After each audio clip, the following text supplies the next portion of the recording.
In 1964, a 14-year-old girl would go on a babysitting job. Unfortunately, she would never return home. But before we get started, welcome to True Crime with Maneater. If you love all things true crime, including missing person cases, cold cases, and just the strange happenings in the world, you've come to the right place. Be sure to subscribe and turn on alerts so you never miss a video upload. Let's get started.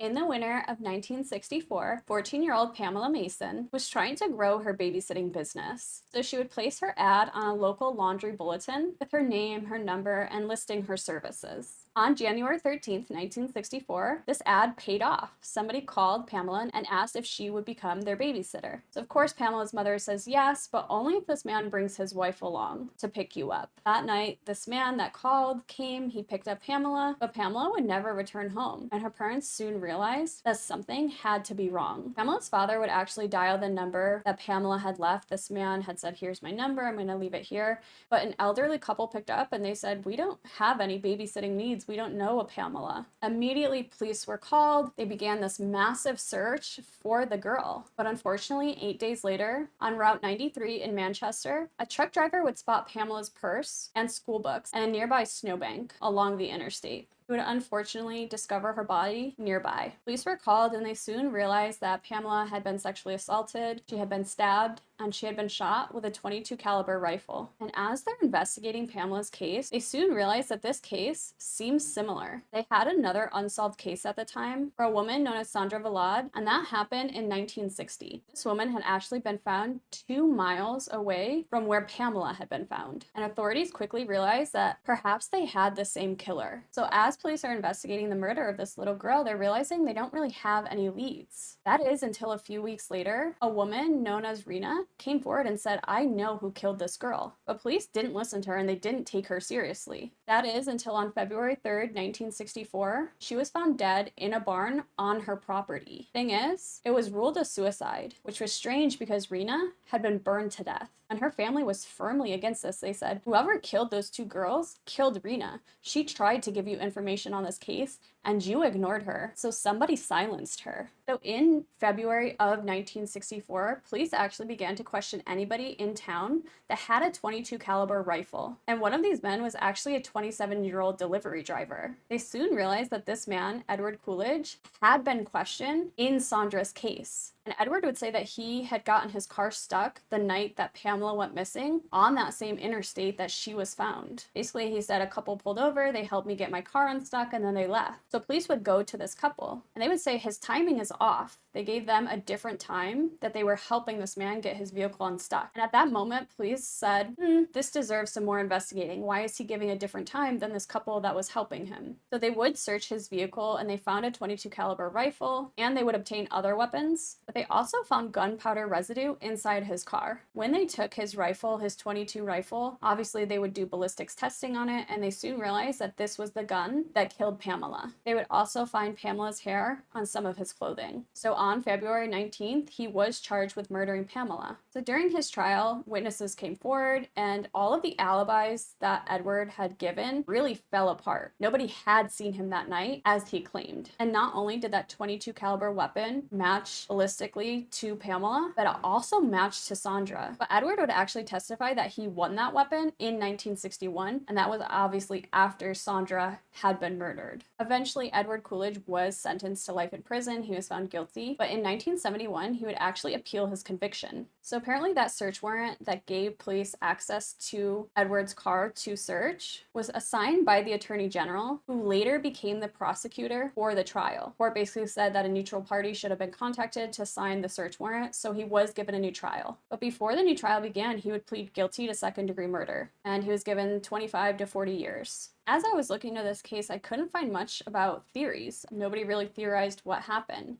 So I would assume, based off the facts, that he saw Pamela's ad and he called and he made a plan to pick her up. He eventually murdered her, I'm not sure where, and then dumped her body on that highway. And maybe as he's doing it, he got his car stuck. And a couple helps him, maybe before he dumps the body, maybe he has the body in his trunk. I'm not sure. They help him, they get the car out, maybe he's already dumped the body. whatever it might be. But obviously, he was a very sadistic and disturbed person. It seemed like Edward had planned very much so to abduct Pamela. It was more of a thought out plan, as to where I feel like he didn't do that with Sandra. So in 1960, Sandra was 18 years old. She was a secretary for a factory in Manchester, New Hampshire. On February 1st, 1960, she left work and stopped at the local library. After the library, she went to her swimming class at the YMCA, and then she would go to see a movie. And once the movie was over, she'd jump on her bus and she would head home. It was around 9:14 or 9:15 when she got off the bus and began to walk home to her parents' home where she was living. But she never made it home that night. And of course, her parents are terrified. They call the police and investigation begins. The next day in a canal, her coat, her wallet, her bag, a boot had been found.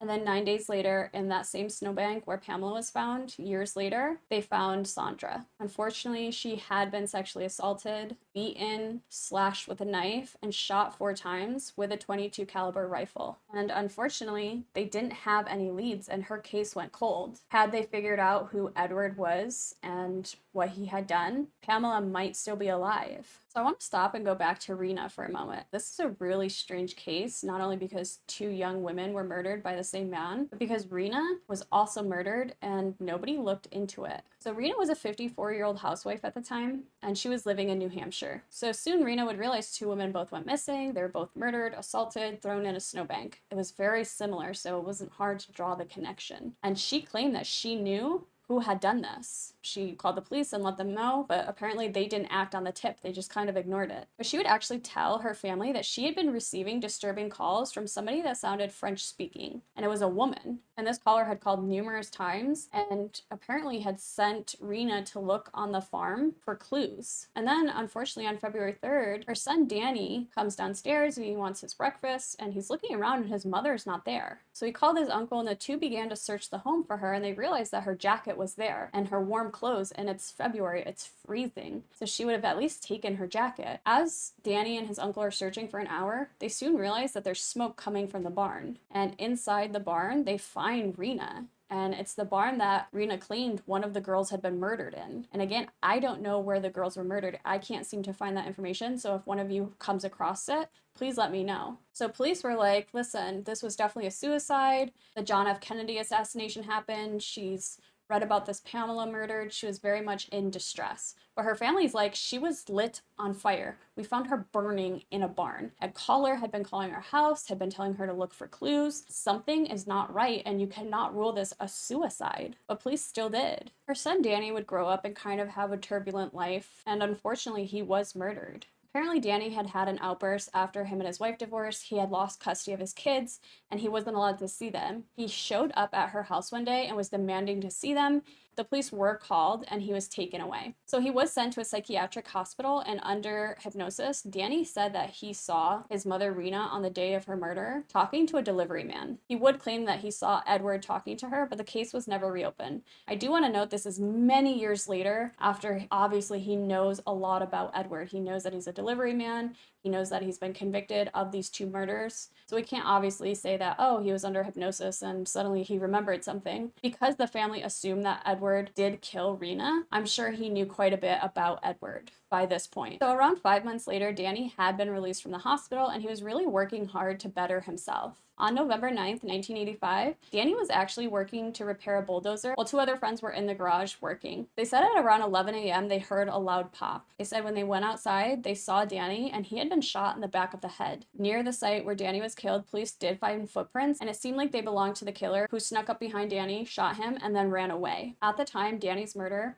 went unsolved, and the family very much thought that whoever killed Rena also killed Danny because he had information. But in 2005, a man would actually be charged for the murder of Danny. Eric Windhurst was apparently seeing Danny's stepdaughter, but later Danny's stepdaughter would actually admit to being with Eric when he murdered Danny. The stepdaughter would say that Danny had sexually abused me, so Eric went there to murder him. And then Eric's family would basically go on to say that, yeah, we knew that he murdered Danny. It was basically kind of a secret of our family. We all knew about it. We just just didn't say anything. So his stepdaughter would receive 15 years in prison for her role in the murder, and Eric would plead guilty and he was sentenced between 15 and 36 years in prison. But he was actually released in 2020. In November of 1991, Rena's body was actually exhumed, and her cause of death was changed from suicide to undetermined. An employee in the medical examiner's office would find the original autopsy report, and in that report, it stated that there was semen on Rena's body, and it was possible that her arms had been bound. And what's even worse is 2 logs had been placed outside the barn doors so that nobody could get out of the barn. They did this so that Rena could not get out of the fire. And then an investigator that was on the case in 1964 said that him and other investigators didn't believe that Rena had actually committed suicide, but they were basically ordered to forget about their suspicions. In particular, the Rena case really stands out to me because somebody had been harassing with her or messing with her at least, and then murdered her, but the phone calls were supposedly coming from a woman. Edward was married, but I don't know if she had been involved in any of that, so I don't know who was bothering Rena or who murdered her, whatever that situation was, but I would love to know your guys' theories on the case. But that's it for today, guys. If you like this video or any other video on my channel, be sure to subscribe and turn on alerts so you never miss video upload. If you have a suggestion for a case, pop it in the comments below, and I'll see you next time.